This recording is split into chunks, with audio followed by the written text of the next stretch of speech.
Pagi ini, langit mendung. Di ruang kelas yang penuh tawa, aku hanya duduk diam di pojok. Namaku, Vanot men-men yang lain sedang bercanda, tapi suara mereka terasa begitu jauh. Aku menatap kursi di sebelahku kosong.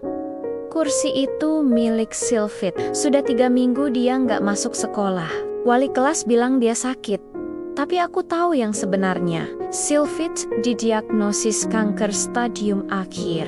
Saat guru menegurku karena melamun, pikiranku tetap melayang. Aku hanya bisa menatap keluar jendela, berharap hari ini cepat berakhir. Bel sekolah pun berbunyi. Tapi bukannya merasa lega, dadaku malah terasa semakin sesak. Sore itu, aku memberanikan diri pergi ke rumah sakit. Pintu kamar 307 terbuka pelan. Di sana, Sylphid terbaring di ranjang putih. Rambutnya sedikit rontok, tapi senyumnya masih tetap sama. "Hangat, jadi kamu udah di sini," katanya pelan. Aku hanya bisa mengangguk, nggak tahu harus berkata apa. "Kamu bakal baik-baik aja kok," jawabku, meski suaraku bergetar. Dia tertawa kecil, lalu menatap langit-langit kamar yang putih pucat. "Maaf, no, tapi sisa waktuku cuma 3 hari lagi."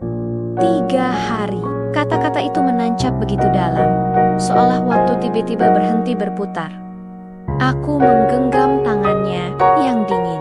Aku ingin sekali bicara, tapi tidak ada satu kata pun yang bisa keluar dari mulutku. Malamnya, aku berjalan sendirian keluar dari rumah sakit. Lampu-lampu jalan berkelip, dan angin malam terasa menusuk kulit. Sylph memintaku untuk tidak memberitahu siapapun. Aku hanya bisa menatap langit yang gelap dan berdoa dalam hati. Andai saja waktu bisa berhenti malam itu. Keesokan paginya, dalam perjalanan ke sekolah, kenangan masa kecil tiba-tiba muncul di kepalaku. Aku teringat panti asuhan tempat kami dibesarkan. Aku dan Sylphid, kami sama-sama anak yatim. Kami sering bermain di bawah pohon besar di halaman panti. Dulu, dia pernah bilang, "Nanti kalau sudah besar, aku mau jadi dokter biar bisa menolong banyak orang." Dan dengan polosnya, aku menjawab, "Kalau begitu aku jadi pengacara, biar bisa bantu orang yang gak punya siapa-siapa." Kami tertawa waktu itu. Semuanya terasa begitu sederhana. Dan siang itu, di kelas, Ahmad, teman sebangkuku, menatapku dengan wajah curiga. "No, Sylph kemana sih? Dari kemarin gak kelihatan." Aku bingung harus menjawab apa. "Dia lagi flu," jawabku cepat, asal-asalan. "Kamu bohong." "No," katanya tegas. Aku terdiam.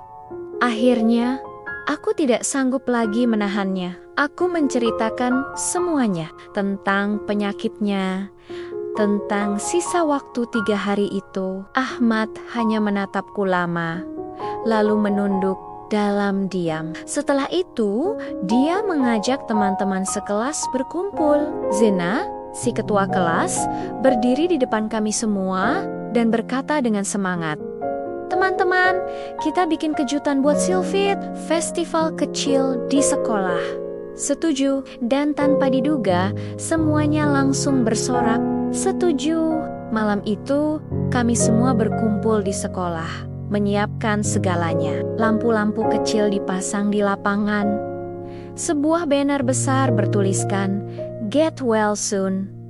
Sylphid dibentangkan. Ada yang membuat ratusan origami berbentuk burung bangau. Ada yang latihan lagu, bahkan ada yang menyiapkan kembang api kecil. Aku melihat mereka semua tertawa dan bekerja sama. Padahal sebagian besar dari mereka tidak terlalu dekat dengan Sylph.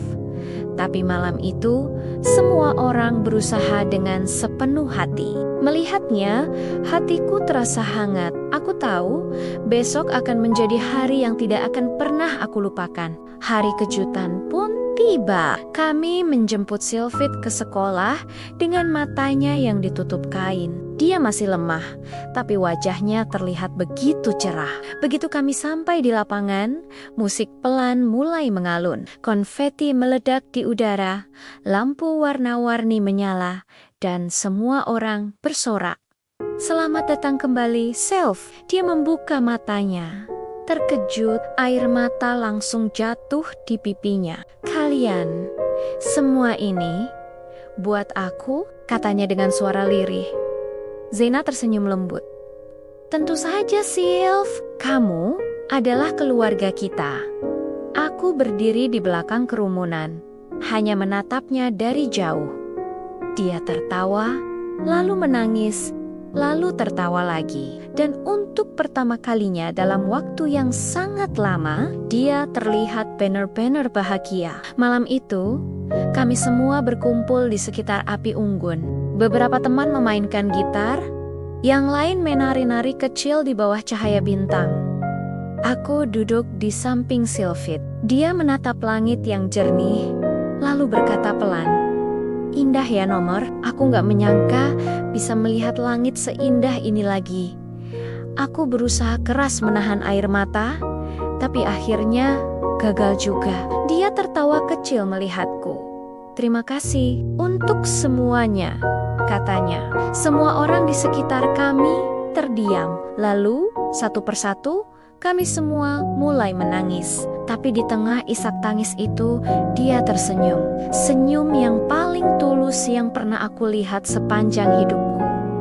3 hari berlalu, dan seperti yang dia katakan, dia pergi dengan tenang. Langit hari itu mendung, lalu turun hujan deras. Kami semua berdiri di pemakaman, diam tanpa kata. Aku meletakkan sebuket bunga putih di atas pusaranya. Suara hujan seolah menyatu dengan suara hatiku yang pecah. Aku memejamkan mata dan berbisik, "Selamat jalan, Sylvie. Terima kasih sudah menjadi bagian dari hidupku." Dan untuk pertama kalinya, aku sadar hidup ini bukan tentang seberapa panjang waktu yang kita punya, tapi tentang seberapa dalam kita hidup di dalam waktu yang singkat itu. Aku berjanji pada diriku sendiri akan terus berjalan, membawa semua kenangan ini selamanya. Karena beberapa orang mungkin pergi, tapi kisah mereka tidak akan pernah benar-benar hilang.